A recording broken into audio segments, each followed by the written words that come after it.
Take sir. आज अंबरनाथमध्ये वरिष्ठ नागरिक सेवानिवृत्त अधिकारी यांचा चांगला कार्यक्रम झाला। त्यामध्ये भटकळून सामाजिक संस्था हे सक्रिय होते आणि काही अधिकाऱ्यांचं भटकळून सामाजिक संस्थेतर्फे सन्मान चिन्ह देऊन सत्कार करण्यात आला। आणि हा जो कार्यक्रम आहे वरिष्ठ लोकांनी दिलेला संदेश आणि ह्या आतापर्यंतचा त्यांचा जो अनुभव त्यांनी आज सांगितला ऐकून खूप बरं वाटलं।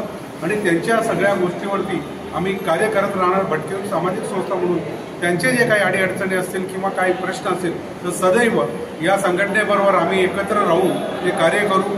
आज माझी एक मागणी होती यामध्ये की भटकळून सामाजिक संस्थेच्या वतीने आणि या संघटनांच्या वतीने सगळे मिळून या पूर्ण जिल्ह्याला म्हणजे वरिष्ठ नागरिक जे रिटायर्ड पोलीस ऑफिसर आहेत यांना एक रिटायर्ड पोलीस भवन बनवावा अशी मागणी सरकारकडे मी आज मागणी केलेली आहे। त्याची आम्ही लवकरात लवकर पाठपुरावा करून त्याची माहिती सीएम पर्यंत पोहोचून काय ते योग्य तो मार्ग काढण्याचा प्रयत्न करू, जेणेकरून त्यांच्या मुलांना शिकायला आणि राहण्याला समजा महाराष्ट्रातून कुठूनही कानाकोपऱ्यात आलं तर राहायची परिस्थिती मुंबईमध्ये नाही आहे, म्हणून जर भवन त्यांचा असला तर त्याच्यात आरामशीर राहू शकतात, त्यांची व्यवस्था होऊ शकते। या पद्धतीने भटकळून सामाजिक संस्थेच्या वतीने ही मागणी आहे। सरकारने लवकरात लवकर दखल घ्यावी आणि आज या कार्यक्रमाला जनहित न्यूज चॅनलचे संपादक व त्यांचे पदाधिकारी येऊन त्यांनी ही जी बातमी जास्तीत जास्त कव्हर करून लोकांपर्यंत पोहोचवली त्याबद्दल भटकळून सामाजिक संस्था व सेवानिवृत्त पोलीस अधिकारी यांच्या वतीने मी त्यांचाही मनापासून धन्यवाद करतो।